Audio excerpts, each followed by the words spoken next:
जय महाराष्ट्र।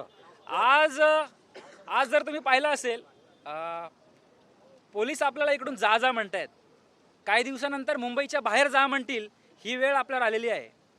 आत्ता इथे गिरणी कामगार मराठी एकीकरण समिती संयुक्त मराठी मुंबईच्या माध्यमातून आम्ही जमलो होतो। गिरणी कामगारांना घरं नाही आहेत, गेले अनेक वर्ष लढा सुरू आहे, पण बिहार भवनसाठी 30 माळ्याची जागा, त्या ठिकाणी 30 माळ्याची इमारत उभारायला जागा दिली। उत्तर भारतीय कामगारांसाठी फुकट आम्ही घरे वाटणार आहोत। 2011 पर्यंत जे अनधिकृत झोपडपट्ट्या आहेत त्यांना घरं वाटायला आपल्याकडे जागा आहेत। सिडकोच्या माध्यमातून, म्हाडाच्या माध्यमातून परप्रांतीय या महाराष्ट्रावर झालेलं अतिक्रमण त्यांना द्यायला आपल्याकडे घरं आहेत, परंतु गिरणी कामगार गेले अनेक वर्ष बांधतात। माननीय परिवहन मंत्री प्रताप सरनाईक यांनी आत्ता भूमिका घेतली। गेले अनेक वर्ष आमचा लढा सुरू होता की रिक्षा, टॅक्सी आणि ओला उबेरच्या माध्यमातून असंख्य आक्रमण या महाराष्ट्रावर होत आहे आणि मराठी माणसाच्या रोजगारावरती गदा येते। या ठिकाणी बेकायदेशीररित्या कृत्य सुरू आहे। एका परमिटवर अनेक लोकांनी परमिट काढलेले आहेत, बेकायदेशीररित्या त्यांनी या ठिकाणी डॉक्युमेंट दिलेले आहेत, परंतु मराठी भाषा अवगत नसताना या राज्यामध्ये काय सुरू आहे।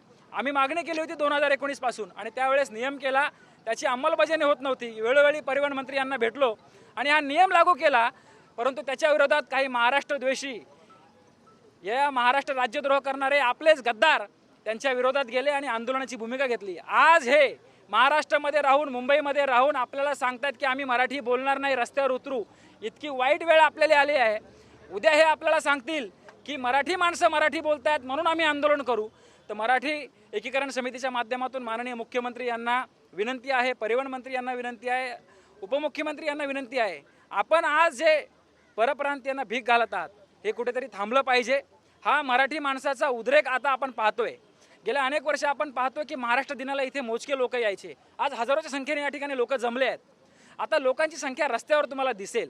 हा उद्रेक तुम्हाला का दिसतोय? कारण मराठी माणसावर होणारे अत्याचार, मराठी माणसाला कुठे नोकऱ्या नाकारल्या जातात, मराठी माणसाला कुठे घरं नाकारले जात आहेत आणि मराठी माणसाला मराठी बोललं म्हणून मारहाण केली जाते। हे कुठेतरी थांबलं पाहिजे, तरच हे 107 हुतात्म्यांना खरी श्रद्धांजली तुम्ही इथे अर्पण करो, एवढं मी म्हणतो। पुन्हा एकदा महाराष्ट्राला, मराठी या एक भाषिक राज्याच्या महाराष्ट्र दिनाच्या खूप खूप शुभेच्छा आणि थांबतो। जय महाराष्ट्र। जय महाराष्ट्र।